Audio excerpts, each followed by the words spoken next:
Gotta tell you this, Tide fans. You love the Crimson Tide. You love the Crimson Tide, and you are for these athletes in the We Want to Play movement. This is what you need to do. You got to purchase the We Want Football shirts, standing by the players, and the Let Them Play t-shirts, standing by these athletes. You can get those shirts and all other apparel, this and much more, all other apparel, along with these shirts by going to tdawear.com, supporting your Crimson Tide, and supporting these young athletes as they're trying to have a football season. Hope remains alive. Hope remains alive for college football here for the 2020 season. And in the last 48 hours, we have seen a mixture of emotions in a 180-degree angle. The best I can describe this is it goes back to when I was younger, when I was a child, when I was going through childhood. Prior to my grandmother passing away last year, God rest her soul, my grandmother used to always have me watch the documentary of Moses. And there was a part in the Moses documentary where you had half the children of Israel, on Moses' side, and the other half doing their own thing, and a huge war broke out, and both sides were fighting to the death here. And so Moses starts crying, who's going to follow me? Who's going to follow the Lord here? And one by one, you had this person going with Moses, this person going on the opposite side, so on and so forth. And it gets down to, the people in Moses' family. So here comes Aaron, Moses' brother, and he's like, brother, will you follow me? Brother, will you join me? Brother, will you help me be on the Lord's side, brother? And Aaron is looking around like, oh my goodness, what in the world is going on? Are you kidding me? But Aaron ends up joining Moses. And then, Moses' sister Miriam, he's like, sister, will you join me? Sister, will you help me in following the Lord? Sister, are you going to come? And Miriam's like, you got to be freaking kidding me. And so Miriam ends up joining, Moses as well. And they end up, having this war. But Moses and the people on Moses' side end up winning. And it's kind of like what was going on in college football with on Tuesday, you had the Big Ten and the Pac-12 both decide to cancel the college football season. The SEC, with Commissioner Greg Sankey, is like, no, we're not going to cancel. We're going to continue to move forward. We trust the medical staff and what we have here. We're going to continue being thorough in our approach. And so the SEC doesn't back out. It looks at the ACC and goes, hey, ACC, are you going to join us? Hey, Dabo Swinney, Clemson, y'all going to join us? Hey, come over here. Come join us. Come be a part of what we're doing. And so the ACC says, you know what, screw it, we're going to join. So they come and join the SEC. And then the Big 12, both conferences are looking at, Commissioner Bob Bowlesby at the Big 12 and going, are you going to join? Are you going to come? Are you going to embrace us? And as of 10 o'clock, late last night, the Big 12 and its presidents made the decision of we're going to continue with the football operation. So much like the whole Moses ordeal and that documentary, the SEC saying we're not giving up on football, and it got the Big 12 and the ACC to join for now. So hope alive, positivity alive, a good vibe still there in terms of a football season for right now. And how about the job done by Commissioner Sankey here of the SEC? Greg Sankey has done a fine job. And what's crazy here is he has been thorough in his approach. He has been methodical in his approach. He has not jumped the gun on anything. He's always said it doesn't matter what these other conferences do. It does not dictate what we're trying to do here in the SEC. We are going to wait this thing out. We're going to gather all the information that we can. We are going to trust our medical staff, our medical personnel to put us in the right situation. Now, I know at times I have talked about the former SEC Commissioner Roy Kramer and how big he was and how great he was and how sort of legendary he was in starting the SEC championship game in 1992 and having the conference and having the conference go into uncharted waters but having success. What we're seeing here with Commissioner Sankey, if we're able to have a season, should we have a season, I believe we will, Commissioner Sankey is going to go right up there with Kramer and with Adam Silver of the NBA, just looking at how he went about handling this entire situation. It's been a slippery slope. It's been difficult. It's been highly sensitive in terms of wanting to have the health and safety of the players, but also appeal to other things where college football brings in infrastructure, brings in the economy, brings in money, brings in excitement to, all fans and all consumers alike, and to provide some sense of normalcy during this unprecedented time. But you got to give Sankey a ton of credit for handling it the way that he has. I mean, even going to the fact to where he pushed the start of the season back to September 26th.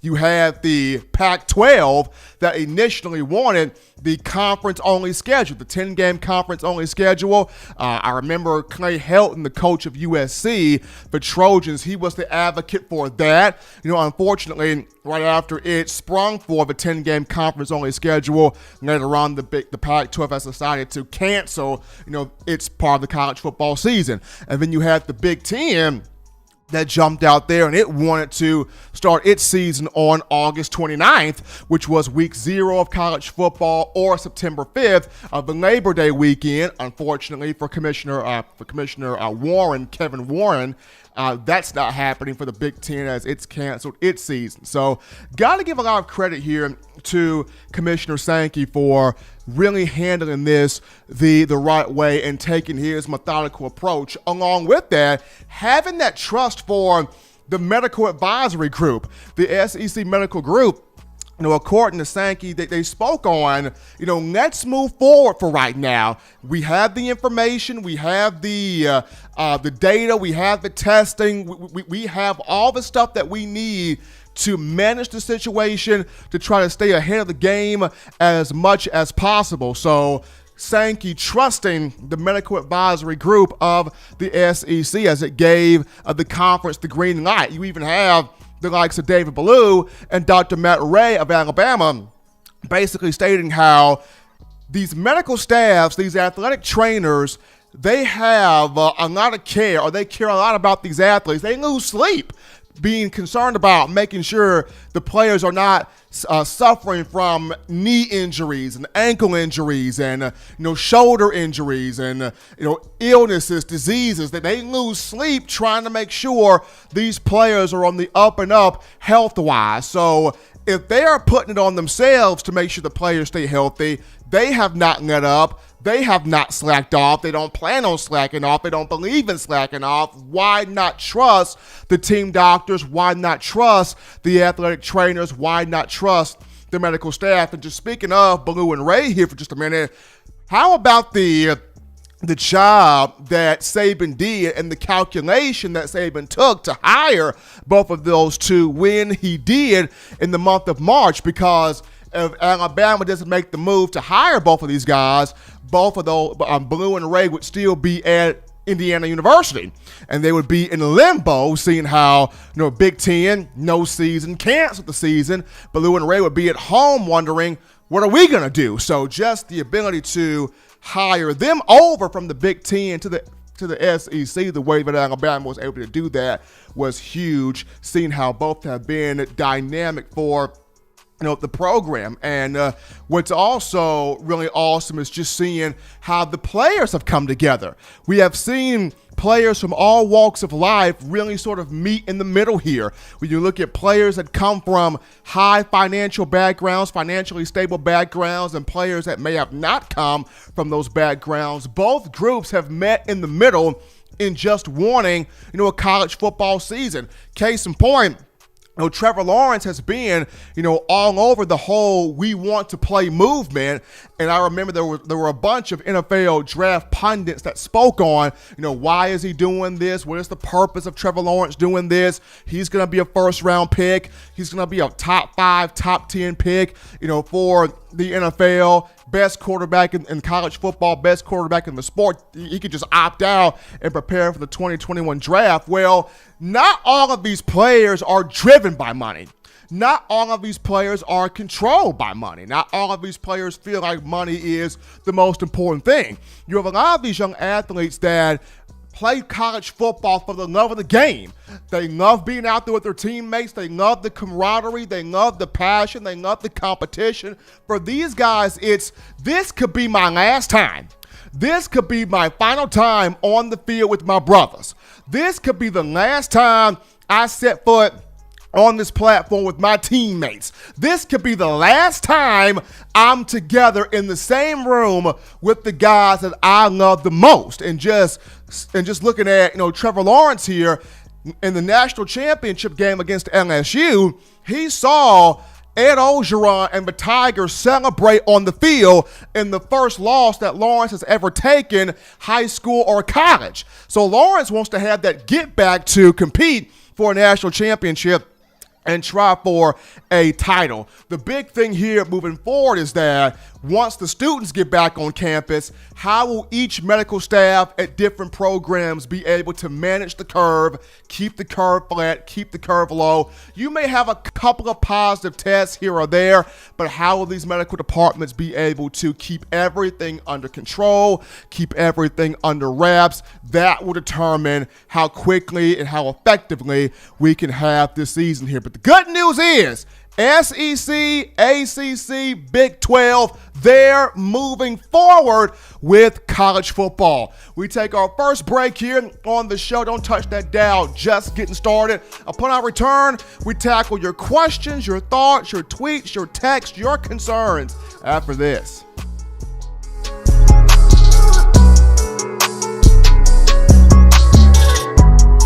Every sports fan deserves the proper representation. Whitwell Sports introduces to you the Title Towel. Wave that Title Towel in the air like you just don't care in support of Nick Saban and the Alabama Crimson Tide. Only $9.99 and it lasts a lifetime. Head on over to whitwellsports.com and get your Title Towel today. Touchdown Alabama Magazine is Alabama football's premier publication. A subscription to Touchdown Alabama Magazine is the perfect gift for any Alabama fan. For exclusive news and information, recruiting updates, a free annual print magazine, and more, go to touchdownalabama.com and click join. Only $5.95 per month or pay $49.95 for a full year subscription. That's a saving of almost $22. Go to touchdownalabama.com today and roll Tide. Thank you for watching Touchdown Alabama Magazine's YouTube channel. To continue to get the best in Alabama football content, subscribe here and turn on your notifications to stay connected with the hottest shows covering your Crimson Tide.